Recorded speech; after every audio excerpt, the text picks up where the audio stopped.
Assalamualaikum warahmatullahi wabarakatuh. Today our group will present about Gotok Company. Our group consists of Almira Syahda, Eza Astranti, Raisya Devita, and it's me, Salma Sofi. The head office of Goto Indonesia is based on Jakarta, that founding on 17 May 2021 by the CEO is Andrew Sulistyo and the president is Patrick Chow. And their form of business is digital service with 14 subsidiaries in Indonesia and several other countries. The company provides on-demand transportation service like Gojek, e-commerce on Tokopedia, and financial service on Goto Financial. And there are a product of Goto. The first one is Gojek, including GoSend, GoRide, GoFood, GoBox, GoTix, and GoMet. That are all of the services. And the second is Tokopedia, including e-commerce like marketplace, official store, and etc.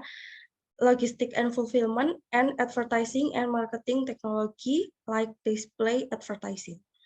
And the last product is Goto Financial, including of payment service such as GoPay, Iris, and Midtrans, financial services like GoPay Letter, GoInvestasi, and GoModal, and business solution like GoStore, Moka, and GoBiz. Next. Goto marketing strategy and goals. Goto's commitment are achieving quality and sustainable business growth, accelerate company profitability, and strengthen synergies. The strategies prepared to achieve their goals are increase the synergy between existing platforms in the Goto ecosystem by emphasizing the 4 areas of synergy that are the focus and foundation of the company in developing its business going forward. This focus include increasing cross-selling or cross-selling between platforms, maximizing hyperlocal logistic services and fulfillment strategies, integrating fintech services between platform more deeply and increasing value-added services to provide more benefit for driver partner and merchant. The company's focus on ecosystem synergies includes the integration of GoPay and customer financing products into the Tokopedia platforms, the launch of the GoPay coin single reward point system, and enhancing the hyperlocal experience by integrating Tokopedia with Gojek's on-demand logistic fleet. Next. Next is about Goto contract, mean consumer and product reputation and trends. Goto contract and main customer, it's not only the consumer but also the driver and the seller who sell product using this platform. Their product reputation and trends are on-demand business like Goto is predicted to continue to grow in line with the other two business segments like fintech and e-commerce. For online food delivery, for the example, although people have started to dine in at the restaurant again, they are already used to the convenience offered by online food delivery. Goto, through GoFood, managed to see the potential of the consumer market share, especially of the consumers who always consider the shipping cost. GoFood is currently the OFD market leader in Indonesia. Based on Southeast Strategic Research released recently, GoFood is the main preference of consumer with the highest transaction value reaching 30.65 trillion. GoFood platform is the top of mind 50% and the most downloaded 76% by consumer and offers convenience and the most diverse menu. And next will be explained by Raisya.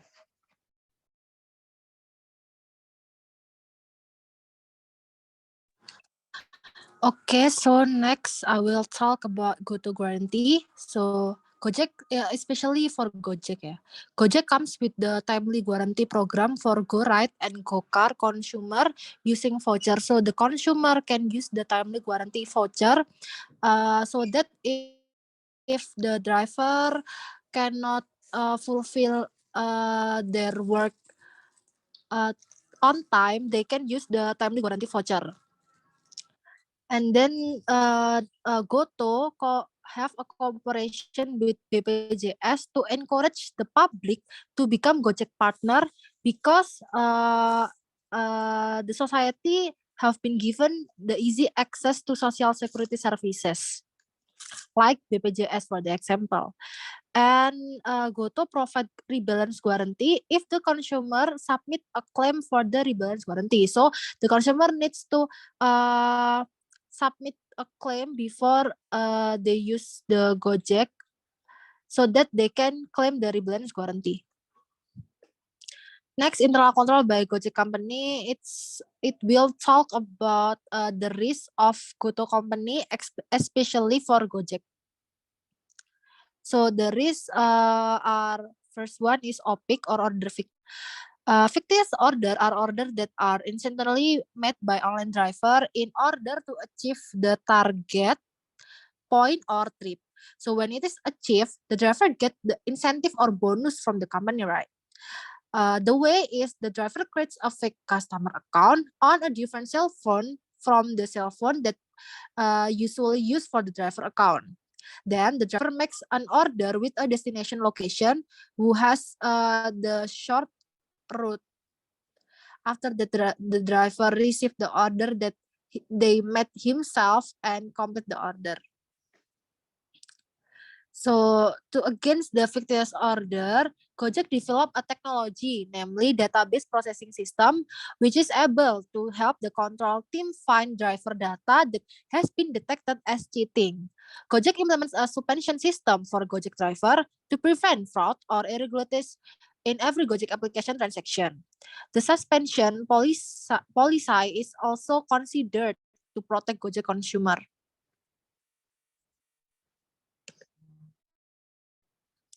The next one is aplikasi tuyul or fake GPS. Fake GPS is an illegal application because this application display the driver position which is not in the actual position. This application is almost 80% used by the driver with the aim of getting busier order without the need to go out to look for the order. This action is very harmful to Gojek customer, which causes the customer wait too long for the driver. Next will be explained by colleague Exa. Okay, so control of fake GPS application. So here to avoid the fraud again, the fake GPS application, Gojek prepare a new security system. Is named by I don't know. It's named by, but Gojek prepare new security that can detect fake GPS activity. So how the way application is used. So the system will send notification the first for like asking partners to remove the tuyul from application within 7 days. And after 7 days, if the driver not remove the tuyul GPS, Gojek will be a termination. Gojek will be give suspension to termination by partnership to the driver. Okay, so the last is GoPay scam. So the way of GoPay scam work is the every victim is driver itself. Jadi GoPay scam di sini itu dilakukan kebanyakan itu korbannya itu adalah driver itu sendiri. Why? Because fraudster ini make like a fictitious order with the aim get the Gojek driver cell phone number, and jadi fraudster ini juga kontak driver untuk dapat nomor teleponnya begitu. So akhirnya fraudster ini bakal ngaku-ngaku kalau they itu dari central office. So akhirnya mereka klaim bakal mengirim hadiah, yaitu sebesar uang tunai atau door prize dan lain sebagainya. Dan fraudster ini bakal like to use kayak bakal minta OTP-nya dari driver ini tadi untuk melakukan penarikan dana dari saldo GoPay driver itu sendiri.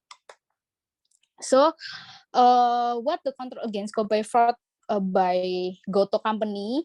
Jadi di sini Gojek will give announcement or appeals to Gojek application users, both customer and driver. Jadi di sini GoPay bakal ngasih announcement buat untuk tidak mengirimkan kode OTP selain kepada siapapun, karena Goto sendiri tidak pernah mengirimkan hadiah atau kan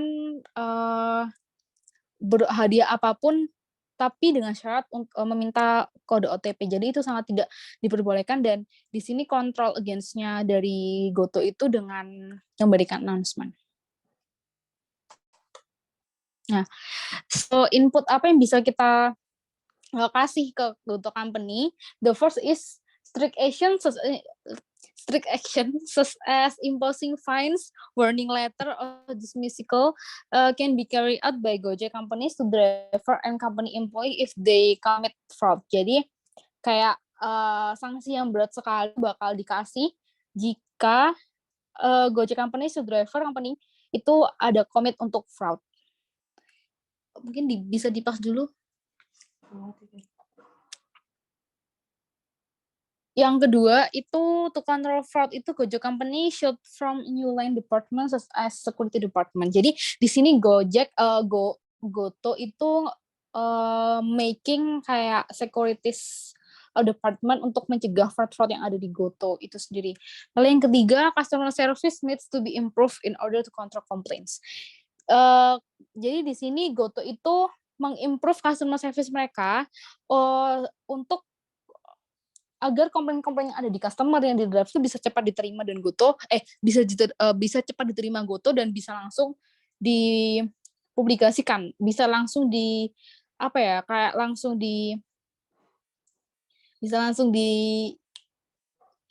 kayak gitu. Bisa langsung ditangani ya. Bahasa Indonesia ditangani. I'm sorry. Lah, lalu di sini ada Goto competitors. Jadi Goto sendiri itu kan ini ya, dia tuh kayak transportation, pokoknya dia tuh seni gitu. Pastinya ada competitors-nya. So di sini kita menemukan competitors yang sangat-sangat mirip dengan Goto, yaitu ada Grab dan Nasi. Jadi di sini mereka tuh hampir sama sebenarnya dalam segi ride sharing, food delivery, e-commerce, fintech, dan digital banking. Tapi untungnya Goto sendiri ini tuh masih dalam posisi teratas untuk mencapai kompetitor di bidang digital services, di bidang bisnis ini. Jadi Goto itu masih mencapai posisi teratas ya, karena mereka juga awalnya Gojek dan Tokopedia yang bersatu, makanya mereka semakin kuat di bidangnya. So, Goto in other country. Jadi di sini Goto itu juga sudah punya 27 subsidiaries operating outside Indonesia, yang dimana itu pasti bagus sekali karena Goto sendiri tuh di Indonesia termasuk perusahaan unicorn yang sangat berkembang sekali. So from the 27 companies, the majority operate around South Asia as a Singapore, Vietnam, and Philippines. Jadi dari 27 company itu di negara-negara Asia juga itu sudah memasuki di Singapura, Vietnam, dan Filipina juga. So in addition, Goto juga also has several companies operating in India, China, and Cayman Islands. So for the next slide will be explained by my partner, Ucha.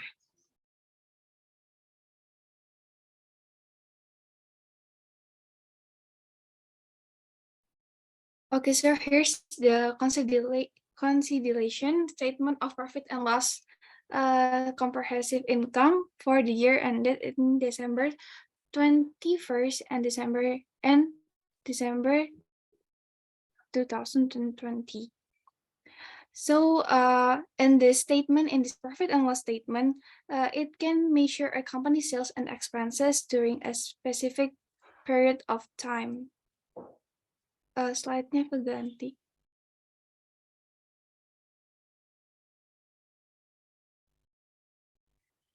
Nah, in this statement, it shows company financial progress during a period of time that being examined. Nah, karena ini considerate, jadi dia di sini menunjukkan rentan 2 tahun untuk perbandingannya untuk yang tahun 2021 dan tahun 2020. Oke, next slide. So here's the consolidated statement of financial position. Nah, di sini kita bisa tahu the comparison between asset, accounts receivable, and the inventory. So basically this financial statement we can know how much is the total of the asset and accounts receivable and the inventory. Next slide, please. So here's the financial ratio. Basically, in this financial ratio, we can know the financial ratio that the entrepreneurs offers a way to evaluate their company performance. Jadi di sini ini adalah catatan-catatan untuk dasar pengevaluasian performance dari company tersebut and compared with other similar business in their industry. Next slide, please. Oh, okay, so that's all from our group. Thank you for listening. Wassalamualaikum warahmatullahi wabarakatuh.